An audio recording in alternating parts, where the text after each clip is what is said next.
지난번에는 제가 치매에 대해서 그 종류라던가 그 기전이라던가 이런 거에 대해서 말씀을 드렸고요.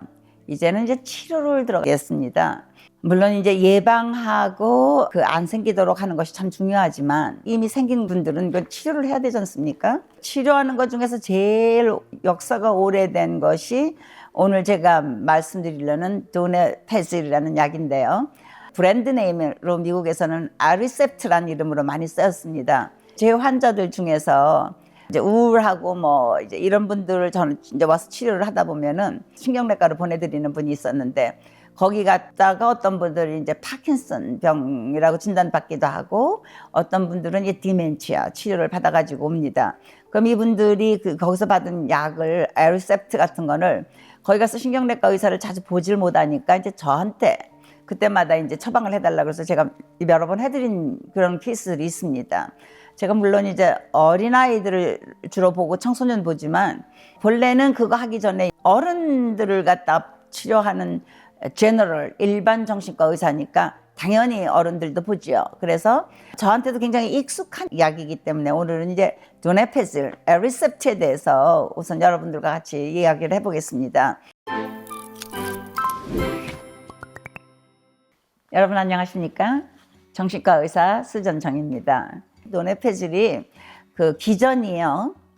우리 몸 안에 이제 아세틸콜린이라는 물질이 있는데 그 아세틸콜린을 갖다가 이제 분해시켜서 없애는 것이 아세틸콜린 에스터레이즈입니다. 그런데 이것을 놔두면은 아세틸콜린 양이 자꾸 줄어 그게 문제가 되니까 이제 그거를 갖다 방해하는 그런 약입니다. 그래서 콜린 에스터레이즈 인히비터라고 부릅니다. 그래서 그 종류 안에 약이 3가지가 있습니다. 오늘은 제가 이제 주로 그 제일 먼저 나왔던 도네페질, 즉 아리셉트에 대한 것만 우선 이제 말씀을 드리겠습니다. 그리고 다음 것들도 제가 이제 기회가 되는 대로 여러분들에게 말씀드리겠습니다. 제가 이런 분들을 많이 치료를 안 했기 때문에요.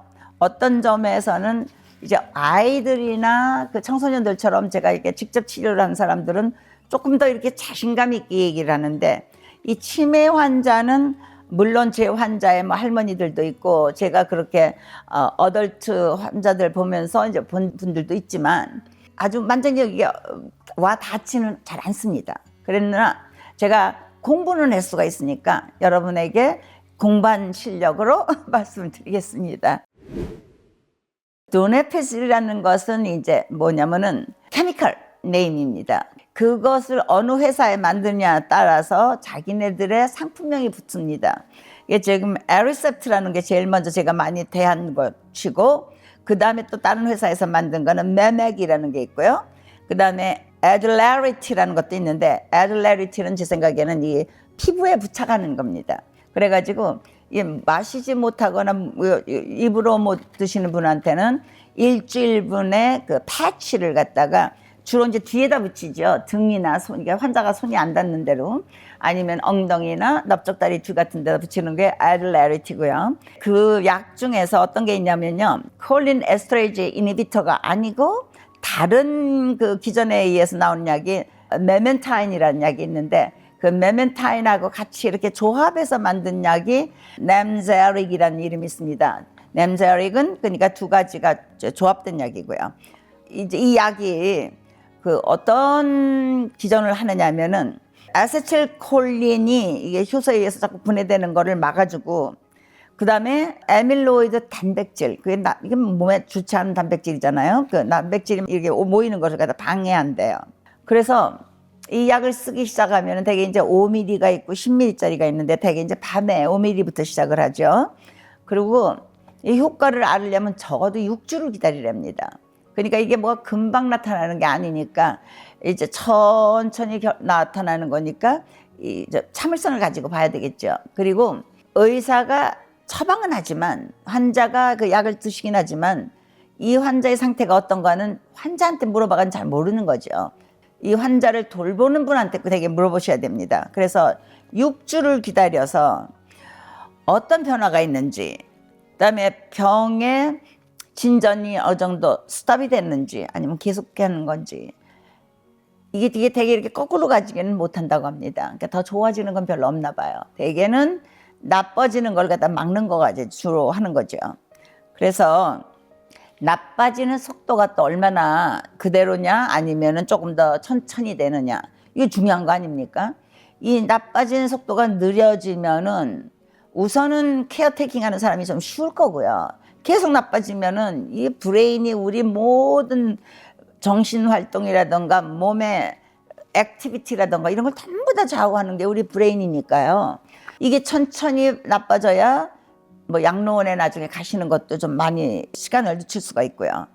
그래서 이제 이런 분들이 근데 어떤 때는 막 애지테이트가 되고 뭐 밤에 잠을 못 주무시고 막 왔다 갔다 하시고 길을 잊어버리시고 막 이럴 수가 있거든요. 집을 나가고.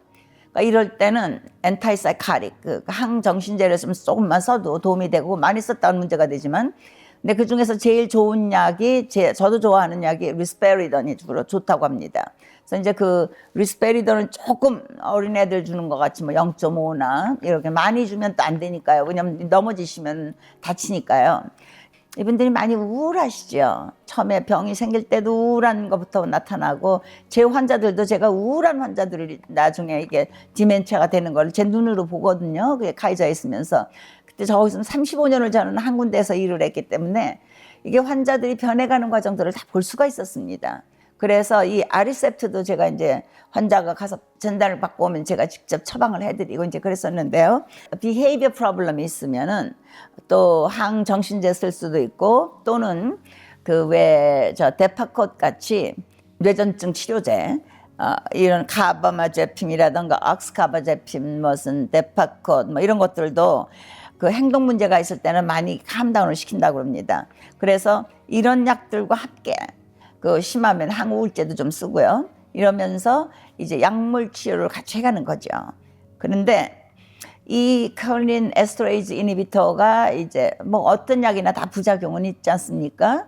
이 부작용이 머리에서만 하는 게 아니고 이거는 온몸으로 다 연결이 되는 건데, 특히 소화기관에 가서 조금 문제를 일으킬 수가 있대요. 그래서 이 위에서 이제 위액이 나오는 게 너무 많이 나와서, 그러니까 시큼한 게 자꾸 되니까 위궤양도 될 수 있고, 어떤 때는 이제 위액 과다 분비 때문에 구역질이 나고, 또 어떤 때는 설사도 하게 되고, 그다음에 이게 이제 두뇌 그 센트럴 너버스 시스템에서는 이 약의 급작용이 이 입맛을 갖다 떨어뜨린답니다. 근데 이 노인들이 입맛이 떨어지면 참 힘든 거죠. 그러면 몸무게도 줄어질 거고, 또 그러다 보면 이분들이 이렇게 좀 쓰러지기도 잘한대요. 그래 기절하는 거죠. 그리고 굉장히 위험한 거죠. 그리고 수면 장애도 올 수 있고. 예, 그래서 이런 그 부작용이 있기 때문에 이제 이거는 조심해야 된다. 그러고요. 처음에 이제 이 부작용이 오면은 대개는 조금 기다려보는 게 좋습니다. 왜냐면은 어느 약이나 우리 몸에 들어오면은 이건 전부 다 우리 몸에서는 이게 나쁜 거로 보거든요. foreign body니까. 내 거가 아닌 것이 들어왔으니까. 그래서 웬만한 약을 쓰면 전부 다 뭐 머리도 아프고 뭐 습겁고 구역질도 나고 뭐 이제 이런 거거든요. 그러니까 처음에는 조금 두고 보고, 그리고 대신에 이제 제가 그랬지 않습니까? 6주 후에는 10ml를 올릴 수 있다 그랬는데, 그런 경우는 좀 올리면 안 되겠죠. 좀 더 기다려야겠죠.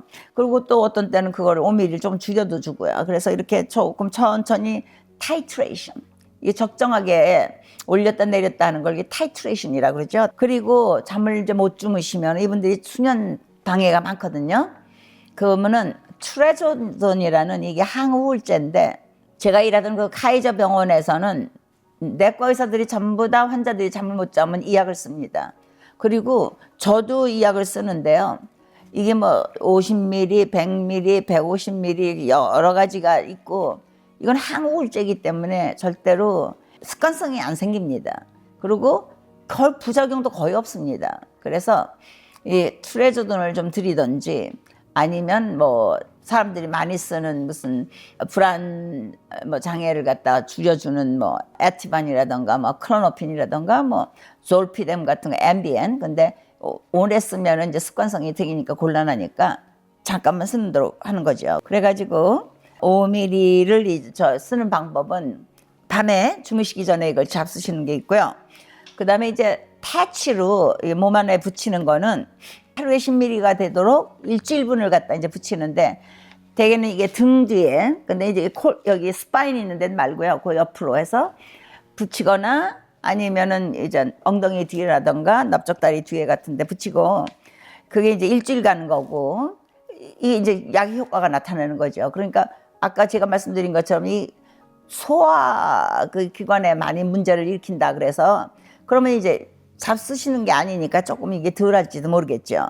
그리고 내가 이렇게 한번 붙였던 데는 2주간은 거길 쓰지 말래요. 그 다음 딴 데로. 왜냐면 혹시라도 이제 뭐 그 피부염이 생기거나 그럴까봐 그런 거죠. 이게 쓰기 전에는 항상 냉장고에다 넣어두고, 이 사람이 이제 목욕을 한다 그래도 이거 떼지 말랍니다. 그냥 거기 딱 붙어 있으면 안 떨어지나 봐요. 그리고 아무리 날씨가 덥고 그래도 뭐 땀이 난다고 해도 그거 떼지 말라 그래요.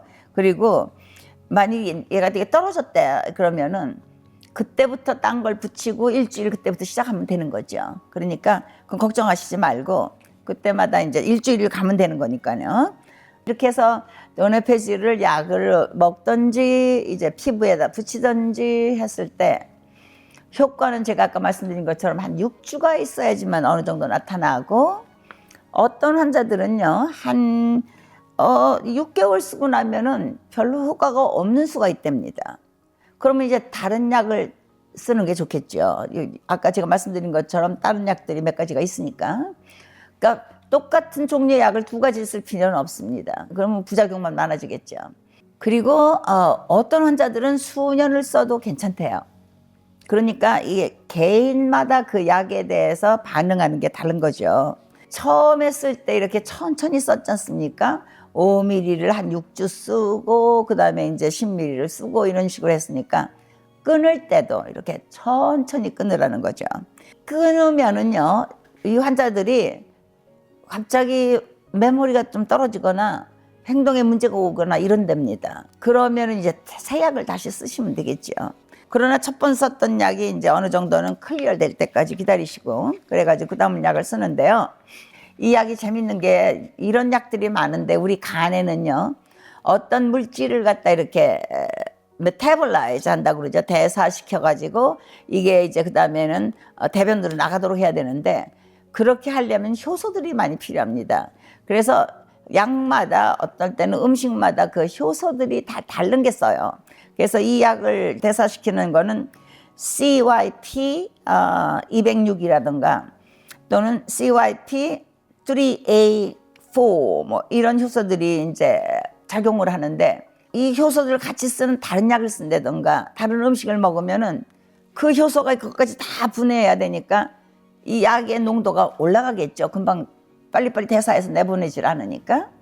그러니까 그런 것들 같은 약을 쓰는 때 어떤 약들이 이런 것을 같이 엔자임을 쓰나 이런 거 이제 의사들이 알아야 되겠죠. 그래야 환자들한테 주의를 주니까. 아니면 어떤 약들은요, 아니면 어떤 음식들은 얘네들을 이게 활성화시키는 효소들을 활성화시켜요. 그러면 이 약을 빨리 메타볼라이즈 할 테니까 혈장 농도가 너무 떨어지겠죠. 그러니까 이런 것들 이제 알아두시면 케어테이커가 이제 의사와 같이 의논을 하셔야 되겠죠.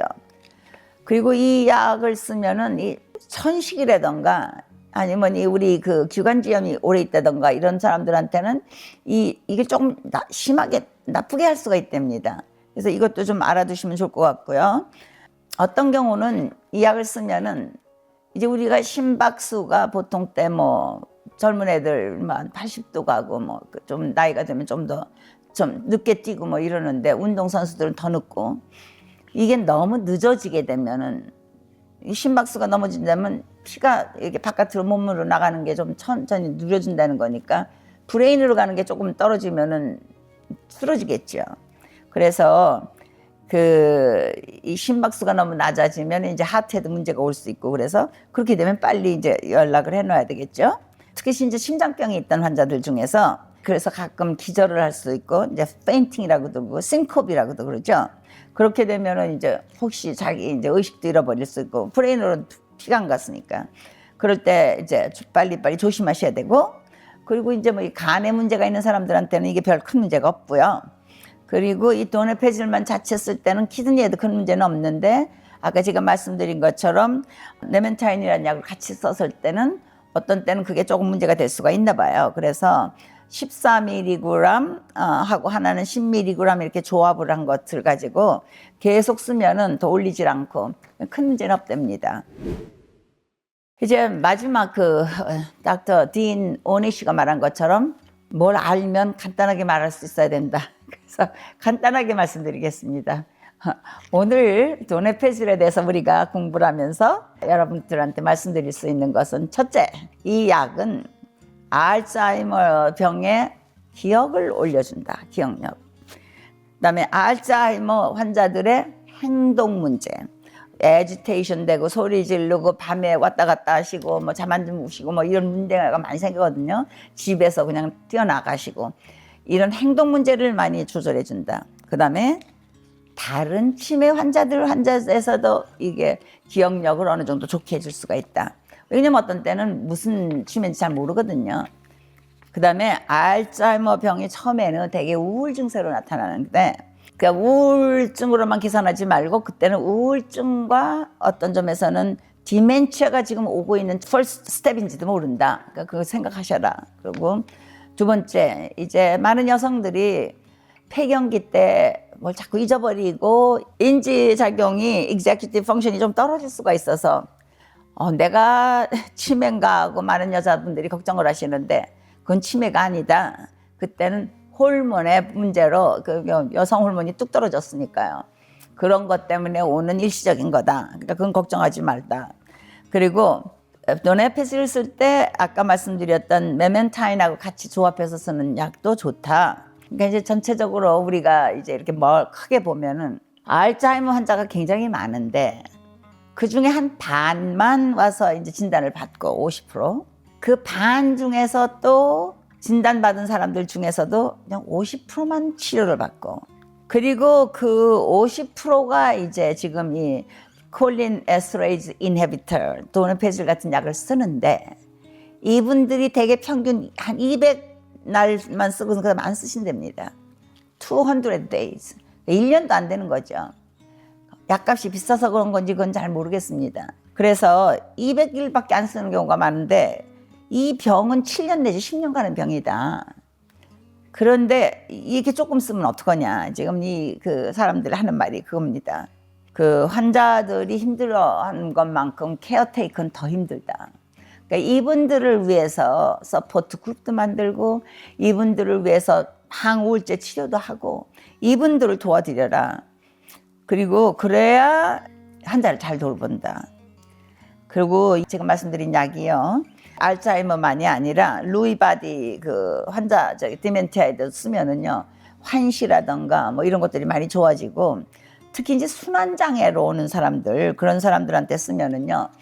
이게 잘 걷지도 못하고 뒤뚱뒤뚱 하시던 분들이 어느 정도 이게 밸런스도 잘 잡고 그다음에 걷는 거가 우선 좋아지고요. 그다음에 소변 조절도 좀 잘 안 됩니다.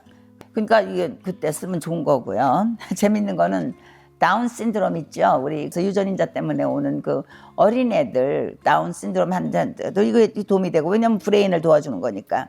요즘은요 이 약을 ADHD 있는 사람한테도 쓰면 어떠냐라는 지금 연구를 하고 있답니다. 그래서 참 재밌는 거를 제가 그러니까 치매 환자한테 쓰는 약을 어떤 점에서는 어린아이들한테도 브레인의 문제니까 쓸 수가 있지 않을까. 아직은 안 쓰고 있습니다. 그래서 그런 생각을 하는 학자들이 있다고 합니다. 그런 학자들이 있기 때문에 어떤 점에서는 우리 의학도 많이 발전이 되는 거고요. 저도 놀랐습니다. 여러분 안녕히 계십시오.